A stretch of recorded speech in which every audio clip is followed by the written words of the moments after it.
2010 Chevy Camaro. We just put a REV-9 kit on it. We're just a little bit too busy to do an undercarriage of it, but we'll let you guys hear it. And it's got long tube headers, high flow cats, X-pipe, and REV-9 kit. We'll get you a link in the description for it. That's what it sounds like.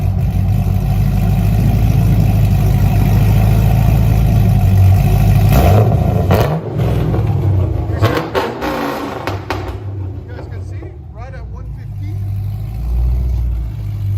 This is the two tailpipes that were on it before that we cut off. It sounds beautiful. Those long tube headers on high flow cats really make a difference. Go ahead and back it out.